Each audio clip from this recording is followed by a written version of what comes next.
Hello everybody and welcome to another edition of FAQ. This week we're starting a new series, so if you want to let your friends know, just like it or share it and let people know about this. I'm soon to be hopefully launching this as a separate podcast. If you're not able to watch, you might be able to listen. This week I wanted to talk about wisdom for lockdown.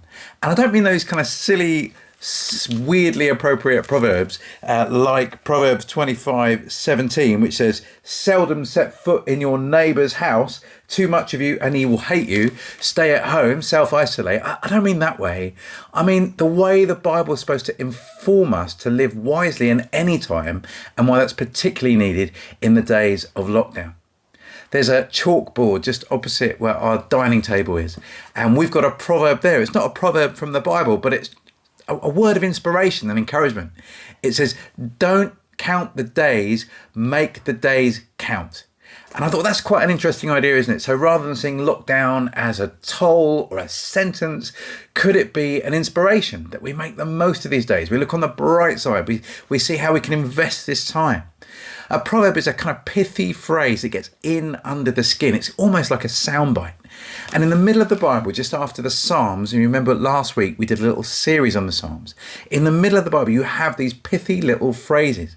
And they look like a kind of random collection of quotations, but there is a slight structure to them, and we'll have a little look at that today. But it's God's wisdom, distilled wisdom based on looking at the world, looking at nature. And these wisdom sayings are actually international. They've been collected from all over the place. They're not just Jewish phrases, even though they are in the Old Testament, the Jewish scriptures. They are internationally useful wisdom. And it's not real, it's kind of an interesting idea actually that the Proverbs exist, because a lot of the Bible is what you might call special revelation. It's God's explanation of who he is in ways that you wouldn't have been able to guess just by looking at the world. So God's love for his nation of Israel, God's compassion, his kindness, you might not have guessed that just looking at the world. And when you get to the New Testament, you get the specific dealings of God through Jesus with the world, and you wouldn't have been able to guess that. They're historical, they're revelatory, because God has said, "I am speaking to you through these things." Well, the Proverbs almost read like what we might call general revelation, things that are available to anyone, and therefore just by reflecting on the life of an ant, for example, that's one of the proverbs that comes out, you might have discerned some wisdom, some ways of being in the world, some common sense maybe. And a lot of the proverbs read like common sense distilled down into a pithy phrase that you'll remember. And as we look through each day, maybe that will come useful for you. But the whole experience of lockdown is making us reevaluate life. What is important? How do we wisely live? How do we invest our time? Those are important questions, and people are beginning to reset or reboot their way of living based on this new set of values we're developing about the fragility of life, about what really counts. That holiday you were looking forward to, is it really that important? Well, not when you consider it its worth versus someone's life. Or our car, that used to be a really valuable possession, but it's just sitting outside gathering cobwebs. I literally had to dust cobwebs off of my wheels this week. So our values are being rebooted, and therefore this book of the Bible, the Proverbs, might help us discern a wise way of living in lockdown that we can take with us when we leave. So I think it would be worth our while investing our time looking at the Proverbs. And the first chapter of the Proverbs, in fact the first 9 chapters of the Proverbs, almost act like an introduction to the rest of the book. And there are 31 chapters in the book of Proverbs, and many people have used a different chapter of the proverb for each day of the month and just used it to kind of get this thinking into their heads. I did that when I was at university, and sometimes I'd have a pithy phrase that would make sense to some of my mates, and we'd share different proverbs that I was learning about over dinner that I was trying to cook. I wasn't a great cook, so I needed something to talk about. And so the Proverbs are a great tool if you want to discern wisdom. And maybe you might want to try that as a discipline. Read a chapter of the Proverbs each day. Whatever day of the month it is, use that to figure out which chapter in Proverbs you should be looking at. But here is Proverbs chapter 1. The Proverbs of Solomon, son of David, king of Israel. That's quite a good introduction. You might know, we looked at David a few weeks ago. He wrote a lot of the Psalms. He was David's kind of greatest Old Testament. He was Israel's greatest Old Testament king, and he had quite a few children, but one of them was called Solomon. And Solomon was gifted at being incredibly wise and making great judgments. And again, you can read more about him in the rest of the Old Testament. But we're told what the Proverbs are for in verse 2. The Proverbs are for attaining wisdom and discipline. So wisdom is knowing the right decision to make. It's different from information. We've got lots of information. Maybe you're being flooded with information each day about the number of deaths around the world, the number of people being infected. You might know loads of information, but not have the wisdom to know what to do with it.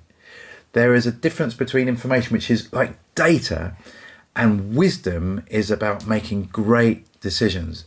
A wise person is able to chart their course in life amidst all the flood of information, and they won't suffer information overload because they know how to discern a good way forward. For attaining wisdom and discipline, for understanding words of insight. You know, those really wise people, they're in a discussion. They might not say very much, unlike me, I'm a bit of a talker. But a wise person is often able to say just the right thing at just the right moment. Do you ever want that? Well, this book of the Bible is designed to help us know what to say and when to say it. Verse 3, for acquiring a disciplined and prudent life. Wow, I really want that. My life feels a bit chaotic at the moment. I'm zooming from one call to another non-stop. We're juggling life and not necessarily doing it very well. I would love to have a disciplined and prudent life. Someone that's prudent, again, makes wise investments, wise choices. Isn't that something that we would all like? And that person will be doing what is right and just and fair. I'd love to have a just life, a life full of justice, giving the right thing to the right people, spending my money well, not being greedy or spendthrift. I want a just and wise and righteous life. Well, the Proverbs are designed to help us. For giving prudence to the simple, knowledge and discretion to the young. I remember watching an episode of Friends where Joey, who is not necessarily known to be the wisest person in the room, meets a door-to-door encyclopedia salesman. And the door-to-door encyclopedia salesman, that was a thing. Encyclopedia salesmen were things and encyclopedias were things. This is before Wikipedia. And he really wants to know what to say. He wants to be a clever guy. He's a simple guy. And so he can't afford the whole encyclopedia. So he just buys the volume for V and becomes an expert in volcanization and volcanoes. But the Proverbs are a gift to us better than any door-to-door encyclopedia salesman give us, because they are to help give prudence to the simple and knowledge and discretion to the young.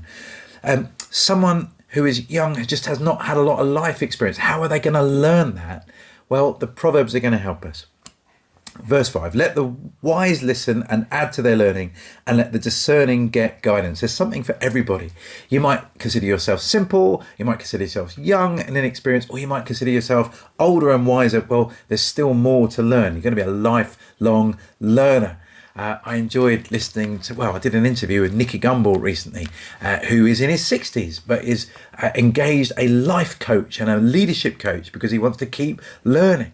Are you someone that has a hunger for learning, whatever age and stage you're at? If you do, the Proverbs can help. Verse 6, for understanding proverbs and parables, the sayings and riddles of the wise.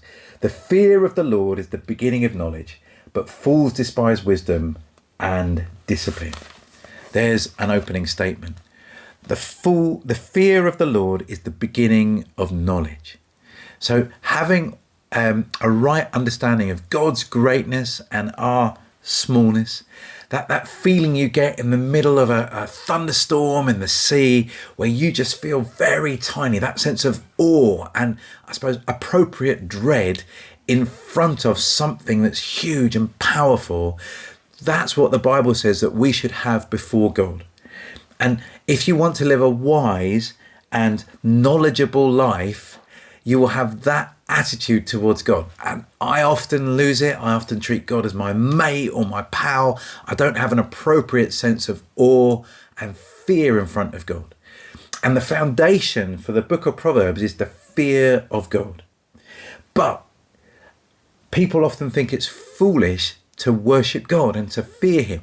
In fact, if you read a Richard Dawkins book, he'll mock you for daring to think or believe in God. It seems to be stupidity.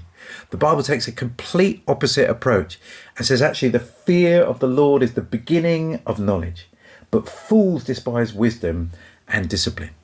And so that foundation stone, that recognizing our place in front of God and God as almighty and majestic and us and small and tiny, that's going to be the basis of wisdom. Because when you realize how small you are, you realize how much you need God and you realize how much you need his wisdom in order to live life. I remember turning up at university thinking I knew a lot. And I'd done well, okay, at my A-levels. I'd got into the university that I was hoping to. And there I was, feeling big and brilliant. And then I started having lectures in chemistry. And my first lecture just blew my mind. We were looking at Schrodinger's wave equation. It was a long, complicated equation that I really couldn't make sense of. And then I went to visit my tutor afterwards. And on his door was a quote from Winnie the Pooh, maybe a proverb. And it said this, it said, "There's been an alarming increase in the number of things I know nothing about." You see, when you are foolish, you think you know everything. But a wise person has humility and is willing to learn. If you listen to a wise politician or a wise scientist, they are aware of the smallness of their own knowledge. They're incredibly humble because they've studied so much. They realize how much they don't know. And the Bible says that is a great approach to take to God. You realize how small you are, realize how much you need him. And that humility will give you wisdom in life because you'll be asking God for his help. And the book of Proverbs is a gift from God to us to increase our wisdom. And so I hope this book will help us this week to wrestle with God and to understand him better. And I'm hoping we can deposit some helpful little phrases that might be useful as you try to navigate life, even in these difficult times, even in the difficulty of lockdown. But some are saying beyond lockdown, we're going to need wisdom more than ever because no one knows quite how things are going to work. Will it just go back to normal? Many people are saying it won't, that things are going to be very different. And we have to rethink our economic systems, our businesses, maybe how we do work and life and family, what we do with our investments and our savings in an economically difficult time. We're going to need wisdom now, but we're going to need wisdom when we come out the other end of this thing, however that future looks. And so the investment that you can take in reading the Proverbs is going to be good for you and hopefully good for our society, because wise people live well. They live lives of justice and generosity towards other people and towards God. And so I think we owe it to ourselves, we owe it to God, and we owe it to the society we want to bring to be wise people and therefore invest in the Proverbs. I'm looking forward to digging in with you each day this week. If you'd like to find out more, why not look at the other 26 episodes of FAQ available on YouTube? And if you like and subscribe, then you'll get a reminder every time a new episode comes out. And if you're watching on Facebook, please like and share so that other people can enjoy this too. Looking forward to talking to you more. One last thing, some of the ideas in this week's series on the Proverbs is included in my book called Route 66, a crash course, pun intended, a crash course in navigating life with the Bible. It's supposed to be coming out in a new edition, but I think you can still get the old versions on Amazon and other good booksellers. All right, nice to talk to you. See you soon.